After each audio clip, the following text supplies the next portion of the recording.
buenas tardes, amigos y socios de la Cámara. Bienvenidos a una nueva edición de nuestros webcasts Empresa y Sostenibilidad que estamos recogiendo en este año dedicado al tema de la sostenibilidad, empresa y sostenibilidad.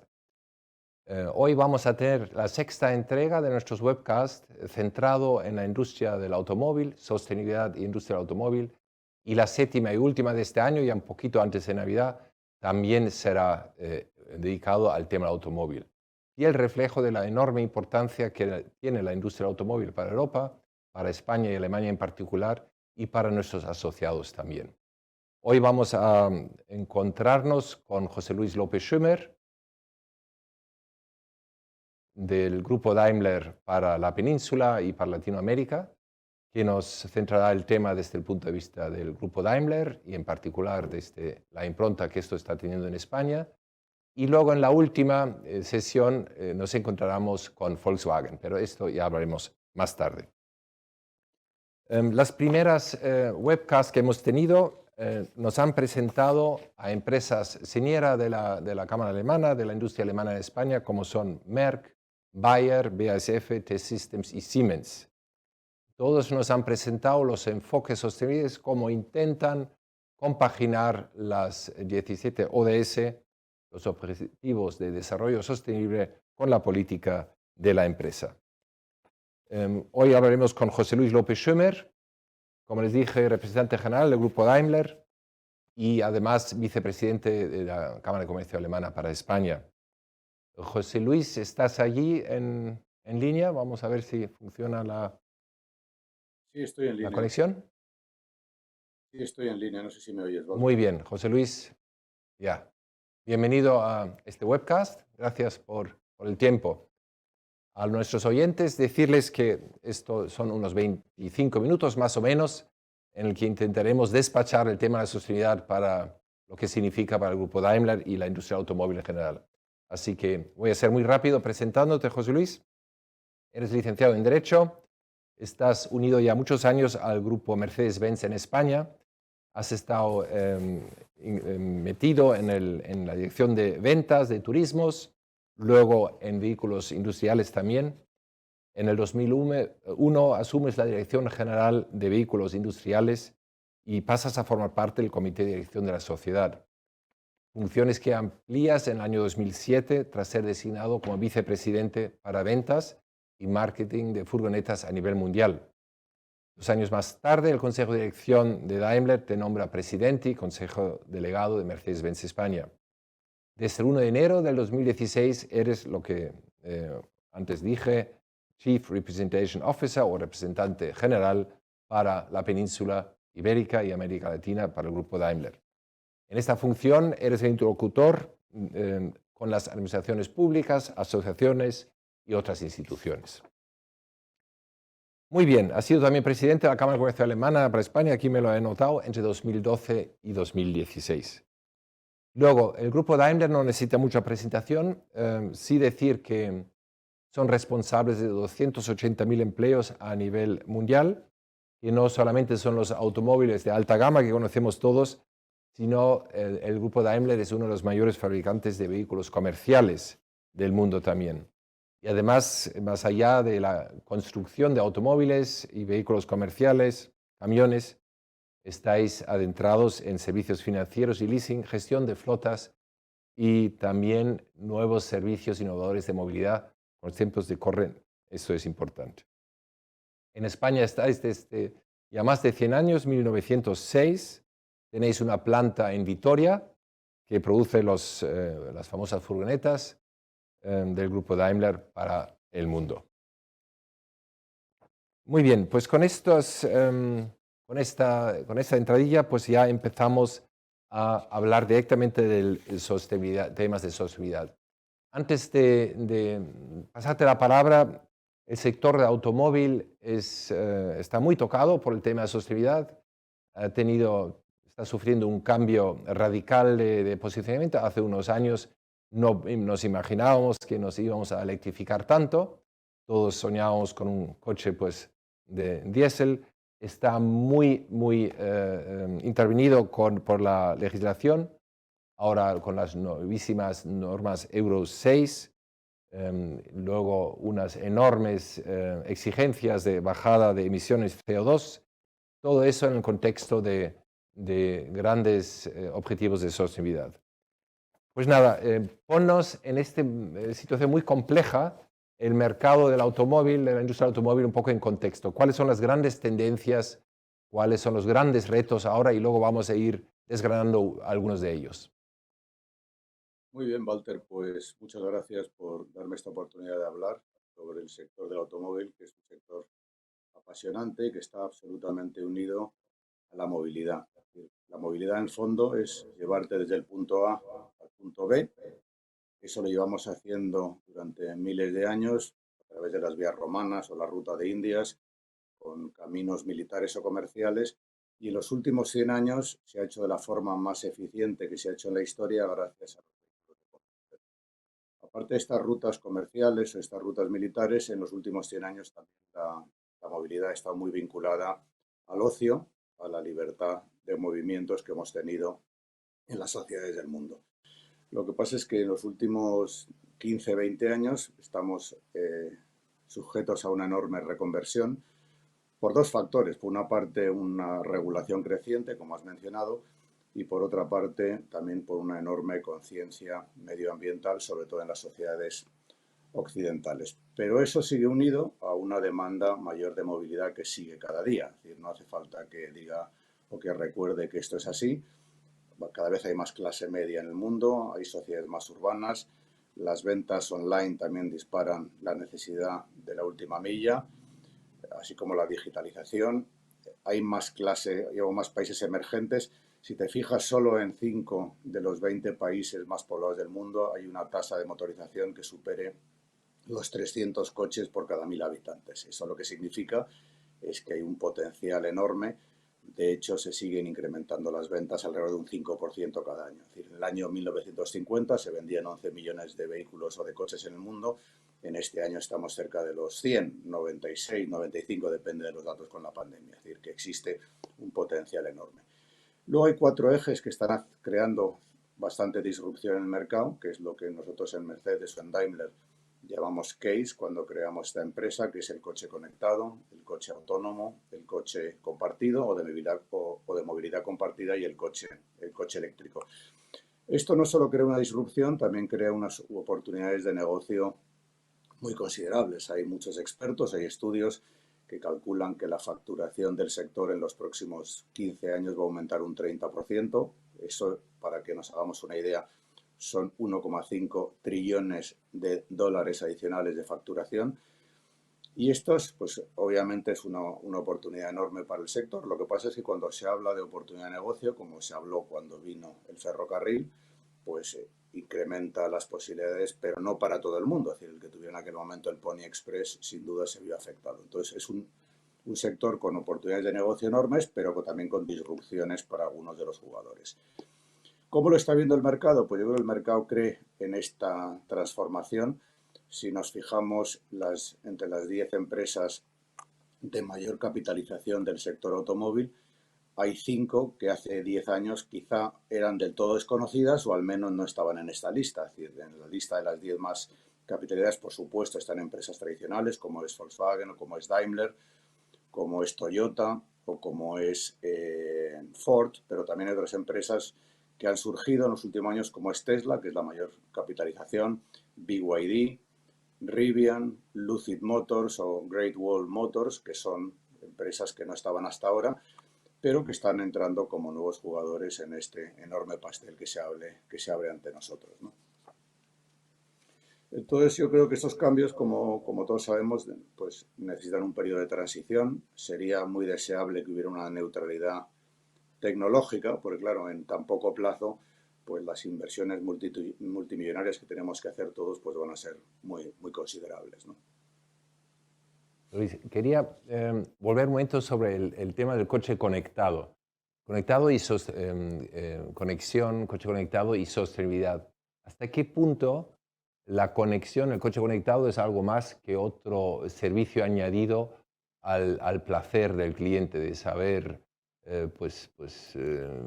calcular mejor la ruta o saber que tiene un buen restaurante muy a mano o lo que sea? ¿El coche conectado tiene que ver algo con la sostenibilidad tantas veces llamada a colación o no tiene que ver?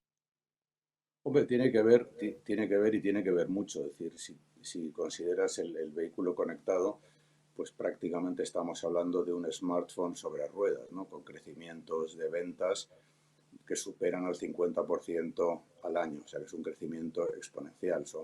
Estamos hablando ya de vehículos que gracias a la inteligencia artificial pues nos responden, recuerdan tus gestos, movimientos, te dan avisos de seguridad, pueden regular mejor el tráfico, pueden calcular el tipo de conducción que están haciendo una persona, pueden hacer un cálculo óptimo del valor residual, pueden hacer ofertas según la oferta y demanda que hay en el mercado. Si aún agarras el volante, pues puede haber también un chequeo de salud, de tus pulsaciones, de tu estado general. Se puede hacer una ITV online, se pueden hacer llamadas de emergencia, se puede hacer un tema muy importante para la sostenibilidad que será la reparación preventiva, es decir, en vez de ir al taller como con la medicina preventiva, pues se podrá hacer una reparación preventiva. Todo esto pues son ventajas para el cliente importantes. Puede haber una óptima planificación de las ciudades, estamos hablando de las Smart Cities. Si se puede saber, y ya se puede saber gracias a la información de los clientes, por dónde conducen, a qué horas salen, por perfil de cliente, por edad, etcétera, pues se puede hacer una planificación mejor de las infraestructuras necesarias, por ejemplo, para postes de recarga eléctricos o, por ejemplo, para los postes o las radiobalizas que harán falta para los vehículos autónomos. Tenemos todo el tema de geolocalización, es decir, realmente es un tema amplísimo donde sin duda pues va a haber grandes ventajas hacia la sostenibilidad. La gran duda aquí es todo lo que atañe a la protección de datos, es decir, ¿quién es el dueño de esos datos? ¿Es el fabricante, es el concesionario, es el propio cliente? Es decir, ¿qué datos cedo, cuáles quiero ceder y sobre todo qué ventajas recibo a cambio de ceder esos datos? Porque hasta ahora sí tenemos una información del automóvil, de su situación, de si nos hemos dejado las ventanillas abiertas, etcétera, dónde está aparcado, pero más allá de eso, todavía falta un mayor componente, yo creo, de valor añadido para el cliente para que esté dispuesto a ceder esa información que, como digo, puede resultar esencial pues para hacer muchos cálculos y para hacer muchas planificaciones en ciudades y también conocimiento del tráfico y del cliente. Pues nos has dibujado bastante bien digamos, los,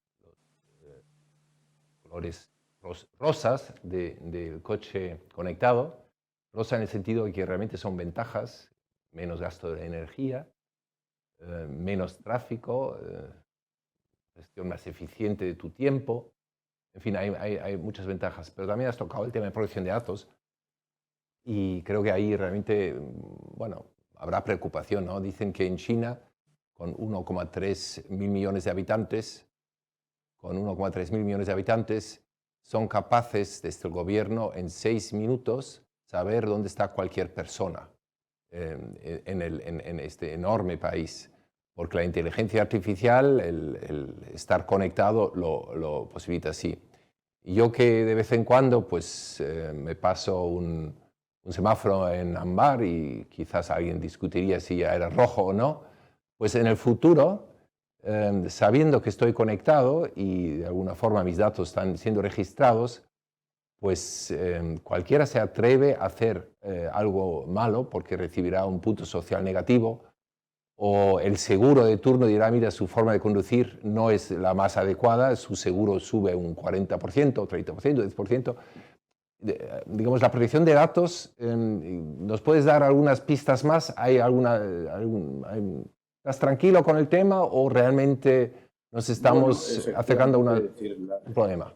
yo creo que el tema de la protección de datos es fundamental. Lo que pasa es que los fabricantes tenemos un compromiso en este aspecto y yo creo que los datos siempre se van a dar de forma agregada. Es decir, no van a decir, por lo menos en sociedades occidentales, Walter está conduciendo en tal sitio, está haciendo tal cosa. Otra cosa es que tú aceptases, porque tengas unas ventajas claras por parte, por ejemplo, de una compañía de seguros, que hagan un análisis de tu forma de conducir, pues con algún sistema de un dongle o cualquier otro aparato en el vehículo que pueda hacer un análisis concreto de tu forma de conducir.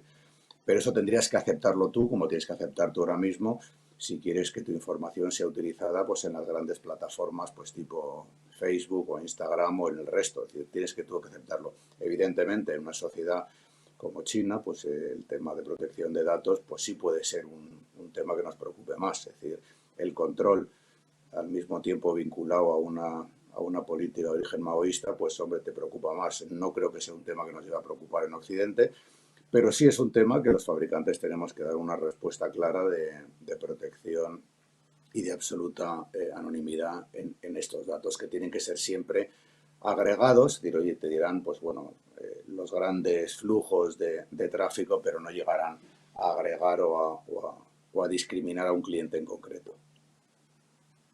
Pasemos un momento al tema de electrificación. La electrificación del parque de automóvil, muy forzada ahora en cuanto al ritmo, la despedida del sistema de combustión tradicional, en teoría, nos va a dar valores mucho mucho mejores, mucho más sostenibles en cuanto al impacto en CO2 y tal y cual. Yo, por un lado, he leído que las emisiones de CO2 de todo el parque móvil del mundo importan más o menos el 9% de las emisiones del hombre de CO2, lo cual tampoco es mucho. Y en Europa, que va a ser el continente que parece ser que se va a electrificar muy rápido, porque no creo que en África, en Asia o en Latinoamérica pues se pueda electrificar así a lo rápido todo el parque móvil y tampoco, digamos, por circunstancias de infraestructura no interesa.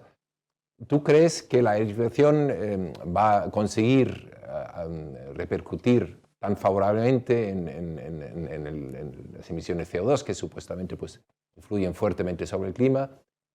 ¿Y cuáles son los grandes retos en cuanto a la electrificación si es que nos hemos decidido por ella pensando que nos va a sacar de apuros? Unas Bueno, en pinceladas. primer lugar, quiero decir lo que existe es un pleno compromiso del sector automóvil con la electrificación y con la reducción de emisiones. Electrificación o más bien sostenibilidad, porque hay muchos modelos, estamos hablando de vehículos híbridos, de híbridos enchufables, de vehículos de batería, estamos hablando de vehículos de gas, estamos hablando de muchas modalidades distintas. Para que te hagas una idea, hace 10 años solo existían 10 modelos eléctricos, en este momento se venden en el mercado o se ofrecen en el mercado 76 modelos de batería y otros 75 adicionales híbridos enchufables, es decir, que el compromiso del sector es pleno.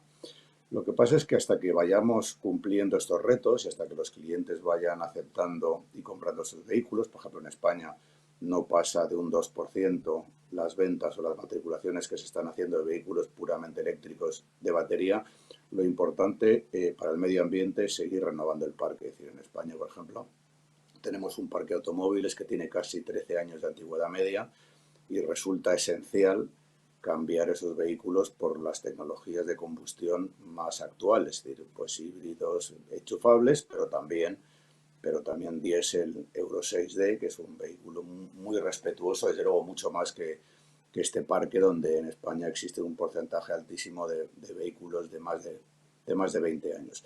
Luego también hay que cuestionarse cuando vayan llegando un porcentaje mayor, pues todo el reciclaje de los coches de combustión, cómo se hace.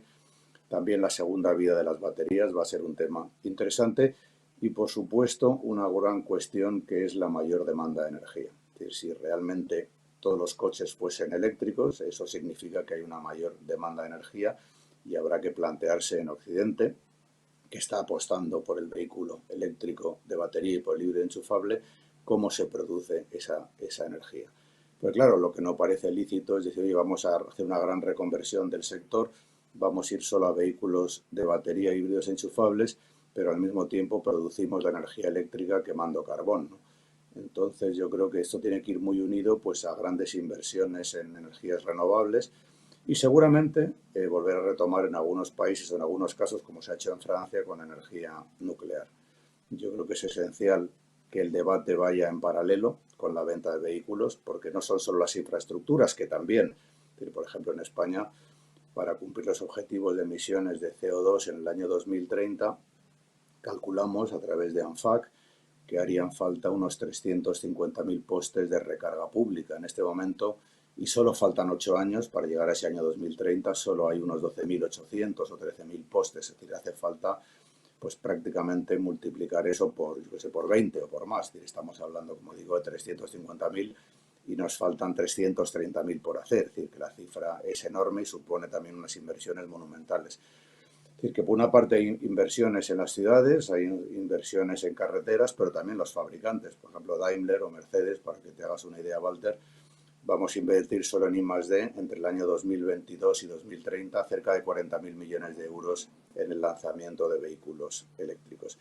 Y luego también está la parte de aceptación del cliente, ¿no? Es decir, yo creo que esta incertidumbre que se ha creado pues, hace que los clientes no sepan muy bien si comprar ya un eléctrico, pues, bueno, cuál va a ser el precio de recarga ahora y futuro. Hemos visto en los últimos meses en España un incremento fuerte en el precio de la electricidad. ¿Cuál va a ser el precio de recarga? ¿Va a mejorar sustancialmente esa autonomía?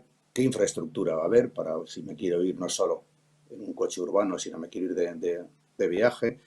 Los valores residuales, es decir, que es una nueva forma también de planificar los viajes, pues que tienen desde luego influencia, pero vamos, con la apuesta que estamos haciendo todos los fabricantes, yo sí creo que se va a ir sustituyendo el coche de combustión, al menos en la parte de vehículo urbano, vehículo para ciudad, y convivirá algunos años más con el vehículo de combustión para largas distancias. Lo que pasa es que al final el compromiso y en la ley española es que no se vendan más vehículos de combustión a partir del año 2040 y en ese empeño estamos todos. Lo que pasa es que creo que hay que hacer las cuentas bien, como digo, es decir, cuál es realmente la incidencia si se mira el ciclo completo desde que se fabrica un coche, cómo se fabrica, en qué fábricas, qué energía se usan las fábricas, porque realmente hay estudios que ya dicen que para que sea rentable en el punto de vista de emisiones de CO2, el vehículo tendría que hacer más de 100.000 kilómetros al año. Es decir, que realmente las cifras, sobre todo en países, insisto, que lo que tienen son centrales térmicas, por ejemplo el caso de Alemania, con un porcentaje alto ahora mismo de quema de carbón, o Polonia, donde hay una gran quema de carbón, o en España, días que no hace mucho viento, no hace mucho sol, estamos quemando gas natural. Entonces, esa cuenta hay que hacerla completa, ¿no? Es decir, no es solo las emisiones en el sitio donde está el coche, sino en su ciclo completo lo que hay que ver. Pero vamos, el compromiso del sector desde luego es absoluto y las inversiones están allí, ¿no? Me gustaría, bueno, nos quedan 5 minutos, hacer una mirada no hacia cosas muy detalladas, el coche conectado, el coche compartido, que también tenéis iniciativas. Me interesaría que nos des unas últimas pinceladas sobre el tema del futuro de la industria automóvil en Europa. En España y Alemania, creo que tú los datos los conoces muy bien, mucho mejor que yo, pues los vehículos que se producen, el PIB que se genera a través de la industria del automóvil, OEMs, industria auxiliar, todo lo que viene juntos. Para Europa, la industria del automóvil ha sido, particularmente para España y Alemania, como primer y segundo fabricante de Europa, pues importantísimo. Antes comentabas que hay unos nuevos actores, tipo Tesla, y nombraste algunos chinos, creo, por lo menos por los nombres, creo que son chinos, nuevos fabricantes, también de coche eléctrico. Entiendo yo que lo que es la industria de la batería, tan importante para esta nueva época, pues está muy centrada en Asia. Nosotros aquí prácticamente no tenemos fabricantes. En cuanto a la generación del PIB de nuestros hijos, 10 años, 15, 20 años, ¿nosotros qué seremos? Pues importadores de coches eléctricos que se produzcan en un país de Asia. Seguiremos manteniendo una industria fuerte, innovadora, con capacidad de generar empleo y dinero para pagar nuestras pensiones. En fin, la sostenibilidad, uno de los capítulos clave es generar riqueza para distribuir y permitirse ser respetuoso con el medio ambiente. Una vez que empobreces, el medio ambiente deja de tener la importancia que tiene. La cuestión de sobrevivir. Ponnos unas pinceladas donde ves tú la industria europea de 5, 10, 20 años y qué tenemos que hacer para que el panorama no sea, digamos, preocupante, sino más bien esperanzador. Yo creo que he comentado al principio, Walter, que el potencial de negocio que viene gracias a las nuevas tecnologías, a la inteligencia artificial, a la digitalización, es enorme. Se va a añadir, como digo, un 30% de volumen al mercado. Lo que pasa es que cuando se añaden estos porcentajes, y lo he dicho antes, no todo el mundo se beneficia de forma igual. El sector automóvil es un sector clave en Europa. En Europa tiene más de 12,6 millones de empleos, o en la Unión Europea, 8 millones en Estados Unidos o 5 en Japón, ¿no? Es decir, son países con gran dependencia y España es uno de ellos, donde el sector automóvil representa más del 10% del PIB y del empleo. Si ves todo el ciclo completo, con proveedores, con las cadenas de concesionarios, reparación, etcétera. Entonces, en ese sentido es clave mantener la industria en Europa, pero yo creo que, como hablamos siempre, este es un tema que básicamente va a depender de nosotros, es decir, no depende de otro. Es decir, los países que van a mantener su fabricación, que van a mantener la producción, son aquellos que sigan siendo competitivos, que sigan siendo productivos, que investiguen y que estén pues en el mercado, pues para poder producir los vehículos a los precios que a los clientes les parezcan atractivos. Es decir, los coches no se fabrican para ponerlos en un museo, sino para que los compre la gente. Entonces tienes que tener una serie de puntos que te hagan atractivo como lugar de producción. España actualmente, como sabes, tenemos 17 fábricas de automóvil. La que has citado de Vitoria, que es una fábrica sostenible con unos objetivos importantes de reducción de emisiones hacia el 2022. El año que viene queremos ser neutros en este campo. Tenemos una segunda fábrica que nos has citado también en Sámano, donde hacemos autocares. Pero, como digo, no basta con esa voluntad. Yo creo que hace falta una política clara de industrialización a largo plazo, con grandes consensos políticos. Para que existan fábricas, pues tiene que haber unidad de mercado, tiene que haber estabilidad política y seguridad jurídica, como hemos hablado algunas veces a través de las encuestas que hay en la Cámara de Comercio. Tiene que haber una red de infraestructuras adecuada, no solo de postes de recarga, como decíamos antes, sino también pues temas que hemos hablado logísticos en España, como los corredores del Atlántico o del Mediterráneo. Tiene que ser un país que ofrezca costes energéticos atractivos, es decir, lo que hemos hablado antes. Ahora mismo estamos quemando esencialmente gas, pero con una gran dependencia de Argelia o de Ucrania, y además en momentos de inestabilidad política en esos sitios. Tenemos que cuestionarnos qué tipo de energía necesita España para mantener su producción. Estamos hablando también estos días de todo el tema de reforma laboral. Sin duda, la flexibilidad laboral es absolutamente esencial en una fábrica de automóviles que tiene unos ciclos de producción muy concretos. Tú haces un vehículo, tienes a lo mejor unos primeros años del modelo S con unos picos de demanda, luego haces un facelift, luego cambias el modelo. Todo esto te exige una flexibilidad laboral, como digo, importante. Luego, los costes logísticos. Estamos en una zona alejada, al sur de Europa, alejada de los mercados principales. También los temas logísticos e infraestructuras son importantes.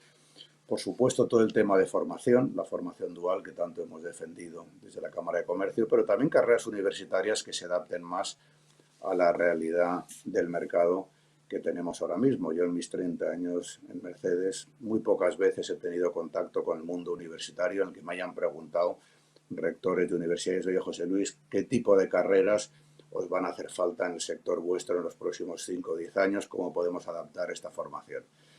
Por supuesto, inversión en I+D. Y luego España, como Europa, y lo estamos viendo en toda la crisis de los semiconductores, pues a lo mejor tiene que relocalizar algunos temas, fábricas de semiconductores, de chips, pero también fábricas de baterías o de reciclaje de baterías, y, por supuesto, políticas car-friendly y, por supuesto, mercados interiores fuertes, que son esenciales. Y bueno, quizá en el momento actual hemos perdido un poco esa guerra, o al menos una parte de esa batalla, en la producción de baterías que esencialmente están haciendo en China o en Corea o en Japón, pero a lo mejor Europa podría apostar por el hidrógeno, que también puede ser una fuente alternativa, sobre todo para el vehículo industrial a largo plazo. Es decir, el mercado va a estar allí. Yo estoy convencido que va a seguir creciendo, como decía al principio. El potencial es enorme, la demanda de movilidad es gigantesca, pero desde luego aquellos países que no se pongan las pilas, pues no van a seguir siendo de los grandes actores de este mundo. Gracias, José Luis. Pues me llevo que hay que ponerse las pilas y no solamente el sector de la industria del automóvil, que hace lo que puede, sino también los sectores públicos, la administración pública. Y hay muchísimos factores que influyen en que esta política del cambio, de la transición, sea exitosa o no lo sea. Muchas gracias pues, por estar hoy con nosotros, José Luis. Vamos a terminar ya para atenernos al compromiso de que esto no supere los 30 minutos. Gracias a los que nos han seguido en redes para ver este webcast. Decirles que de aquí a poco vamos a tener el último webcast sobre sostenibilidad, industria del automóvil. Le avisaremos de la fecha y nuestros audios webcast anteriores los pueden ver en nuestra página web www.hk.es/sostenibilidad. Ahí encuentran pues, todos los eventos, pero también los webcasts que hemos ido emitiendo, a nuestros patrocinadores anuales y socios promotores que nos hacen posible este tipo de eventos, desde este estudio que hemos montado en nuestras oficinas de Madrid. Muchísimas gracias por el apoyo un año más. Y ahora, si me despido de todos, José Luis, muchísimas gracias otra vez y a nuestros oyentes, hasta muy pronto. Un cordial saludo. Gracias, Walter. Hasta pronto. Chao.